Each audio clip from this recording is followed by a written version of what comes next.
Health is more than just our genes and our choices.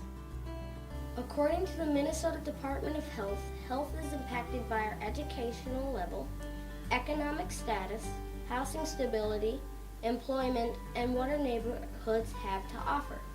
The Blue Cross Blue Shield Foundation supported the Myers-Wilkins Community School Collaborative to look at how this works in the lives of students like us.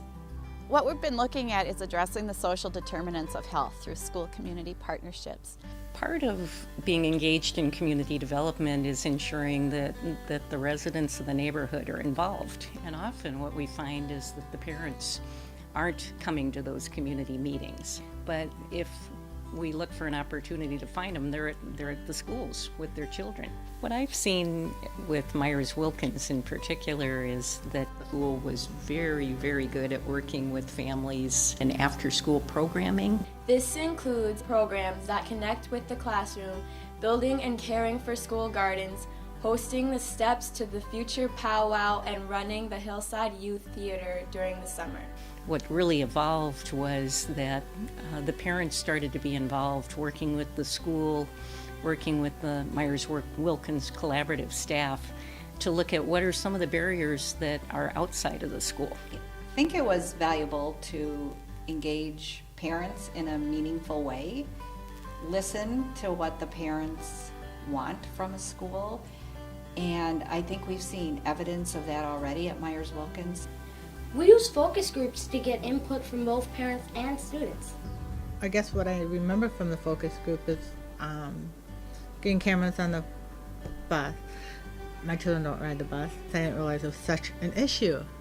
And that's why we need certain parents to be coming to those parents that have those kids on the bus. These parent focus groups raise issues that the school staff didn't expect, but definitely were related to student health.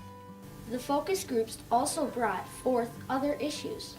And as a parent, what I find is that it's difficult when you work 2-3 jobs to try to seek out any medical attention that you need for those who may suffer from any type of mental health or other health issues.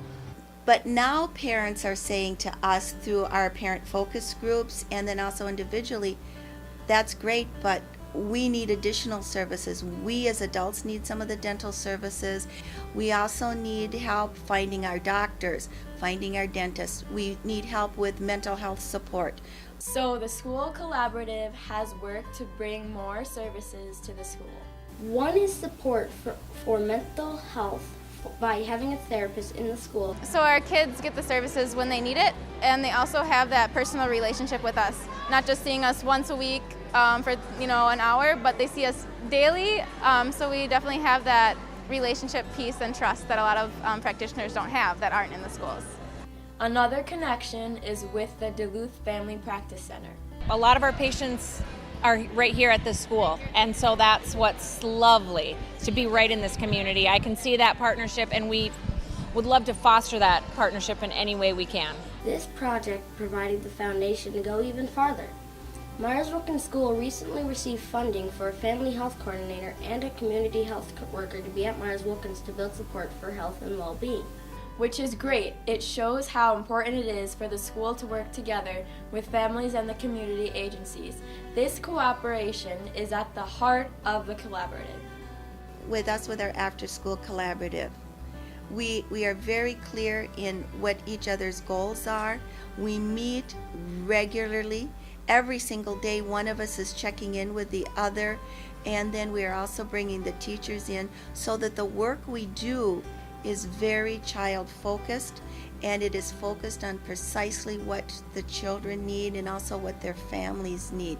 Well, we're able to have cohesion from the school day and what's going on there with what's going on after school. We can use the same language when we're doing our homework or helping with math, and it's just a really great support, and to be able to connect with the teachers and all of that. But programs for students is not enough. A group of parents at our school from the Parent Advisory Council have been talking about ways that we could go beyond our youth development programming and some of the family programs into how could we have some partnerships in the community that would specifically address parents' needs. Community Action Duluth was one of those partners. So we brought in a program to address the social connections and increasing social connections and decreasing isolation. And then we also brought in an employment and financial coach to the parents of Myers-Wilkins. And so both of those things are part of addressing the social determinants of health. Community Action Duluth was an ideal partnership to overcome existing barriers because of their history with many of the parents.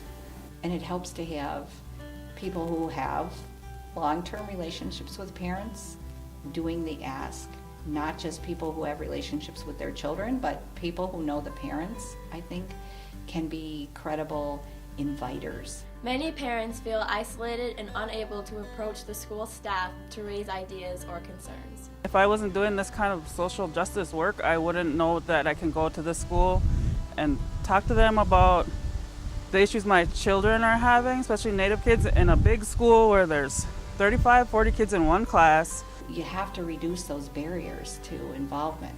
So you have to meet in the evening, you have to invite more than once, you have to provide some food, you have to take care of the kiddos, you might have to help with transportation, and all of those things cost money. But then parents will get involved, they will show up, and they will give you their opinions. This project is helping to spread the community school partnership approach across the Duluth Public Schools. We actually wrote the ISD 709 School Community Partnership Manual, which is now an established manual online for the district. And it really gives guidance to principals, to the district administrators, and to community agencies on how to establish partnerships within at-school sites.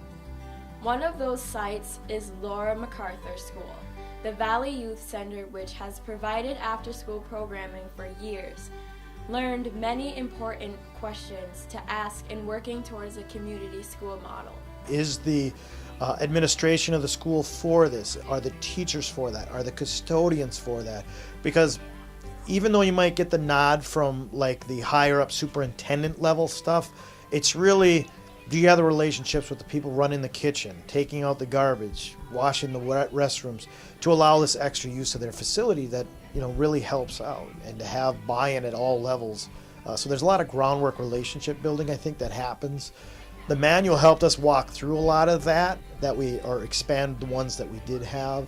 So that'd be my only cautionary thing, is to really take time to get to know people on a personal level.